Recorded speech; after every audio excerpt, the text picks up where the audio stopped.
I have a PowerPoint presentation for you. Anyone that wants it, I'll be happy to forward it to you. But what I wanted to start with are some ideas and tips to help you stay connected with the people that you meet. But the first question, and this was talked about barely this today, can anyone in the room tell me the difference between a transaction and a relationship, a business relationship? Anybody have thoughts about what the difference is? Yes? Transaction's one thing, a relationship could be multiple. A transaction is one thing, a relationship could be multiple, multiple purchases. Yes? Transaction is when money is exchanged, relationship is information. Okay, relationships is information. A transaction can be money. Anyone else with thoughts? Yes? The connection, transaction can be here today, gone. The relationship is ongoing, and I think that's a key piece. That's actually where I want to go with this, is we can all have a transaction. Karen Irwin sells Mary Kay products. She can do a sale, or she can create a relationship, a long-term relationship. And with that, I'm going to be sharing some things that I do, and we also have been blessed with this book, Context, Connections, and Collaboration, by reaching out to a lot of people for ideas and information around making connections and staying connected. So, and again, the PowerPoint, I'll come to it, but it's got a lot of information, and I can email it to you. How many of you think strategically about the events you go to, the cost you have in attending, and what happens to those little cards that are getting less popular because of social media, are the business cards? When you go, you bring yours, correct? Because most people carry theirs. And then you gather them. What happens to them when you leave?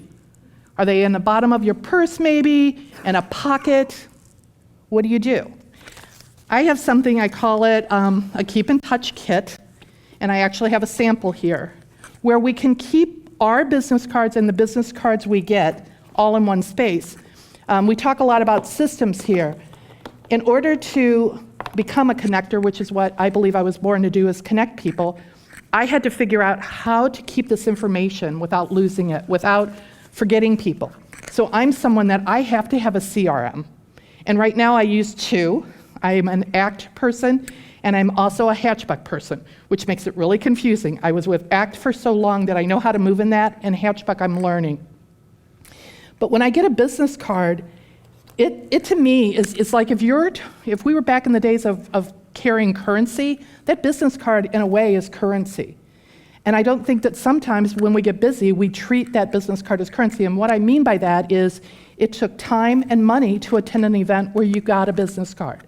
So by taking and using, I used to use the little Ziplocs that the small snack size baggies to put my business cards in, but what I found is they kind of would tear the edges. So I invested in commercial Ziploc bags.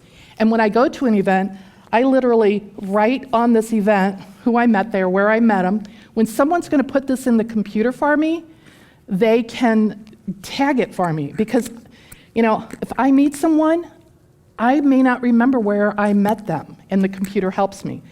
I'm also big on trying to make notes about people, because again, I have a touch of ADD, plus, I call it a full brain, not that I'm getting older. I just have a really full brain. And so the notes help me on meeting, different things that I learn about someone when I meet them. And that, to me, is about the relationship. It's listening, and it's finding ways to make connections. So when we are meeting people and we're wanting to make the connections, and we have something, like we say we're going to send something or we're going to do something, for some of us, if we don't write it down, it may not get done. In this kit, I have 3x5 cards, a little notebook, a stapler if I want to staple something, and the plastic bags, and it can be kept in the car. How many of you, too, have walked into a meeting and you've run out of business cards? So it's a way to keep your business cards. Now, one of my friends, Lori Feldman, she actually doesn't care as much about carrying business cards. If she gives them out to you, it may or may not go anywhere, but if she gets your card.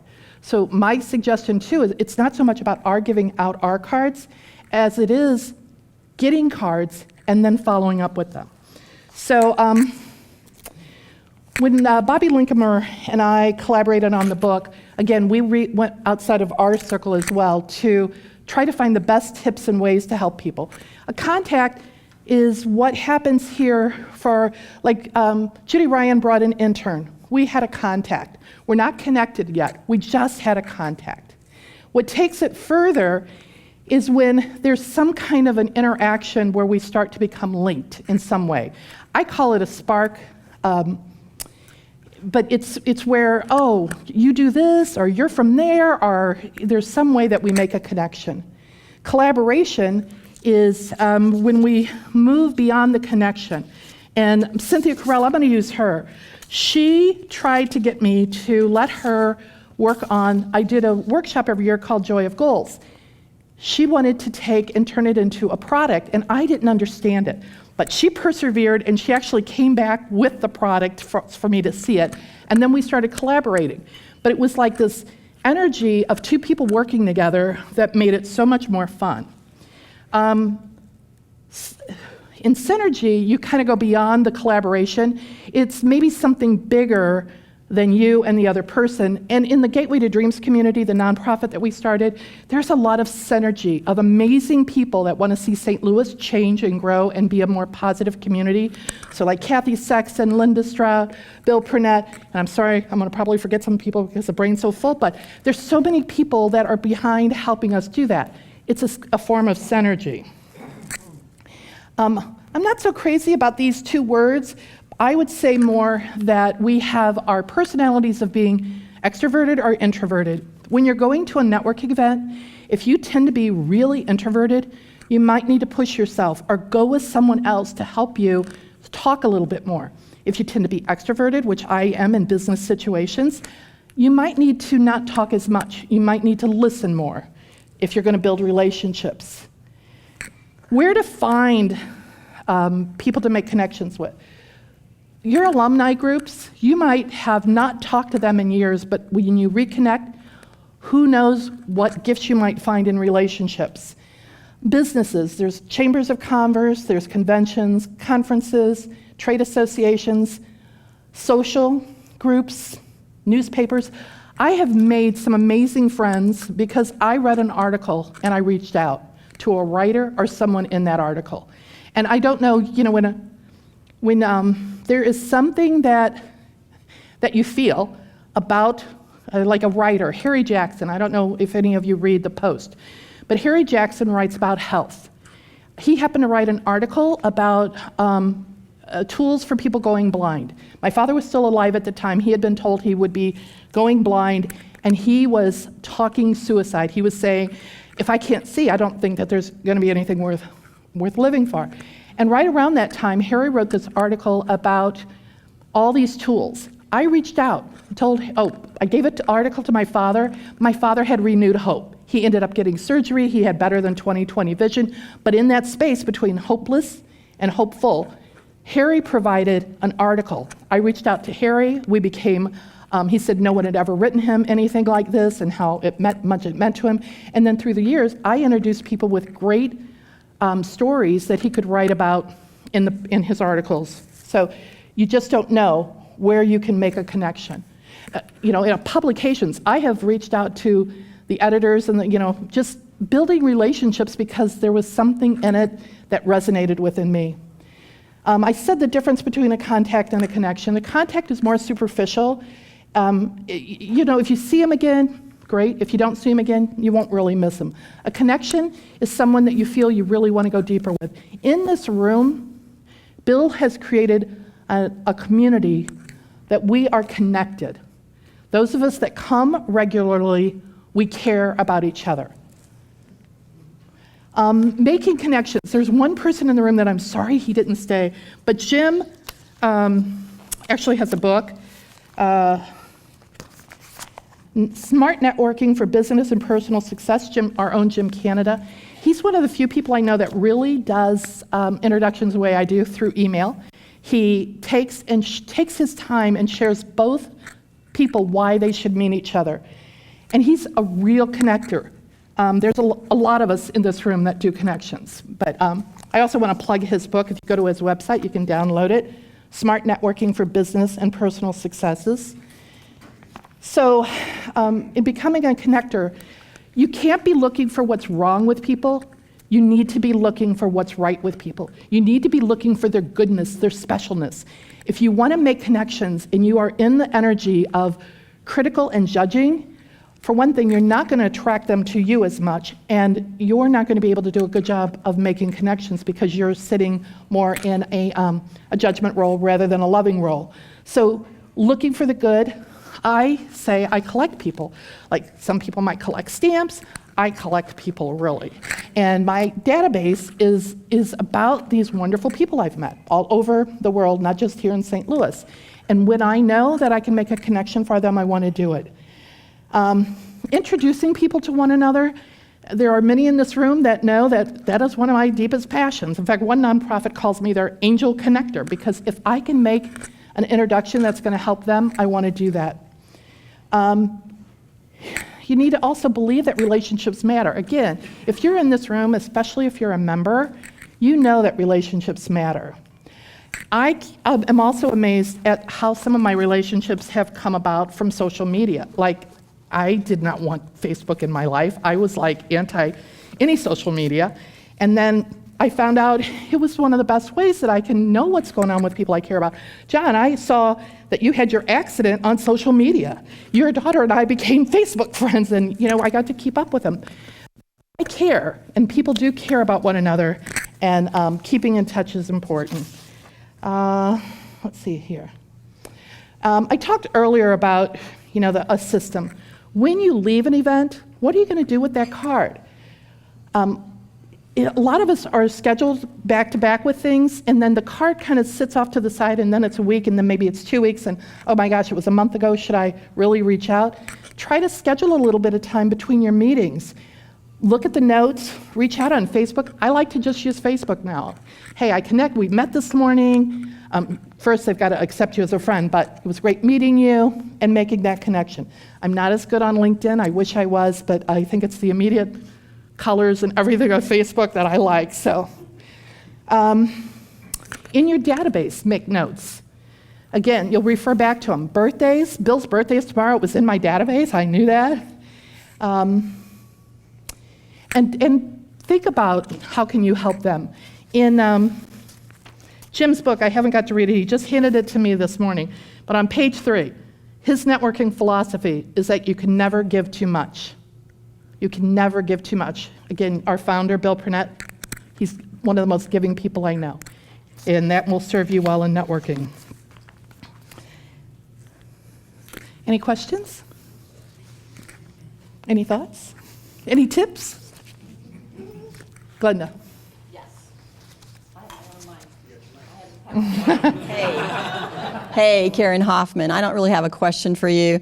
What I want to say to you is thank you so very much this morning for your heartfelt talk to us. What do you guys think? Is there any question in anybody's mind here that Karen Hoffman cares about people and connecting people to help each other?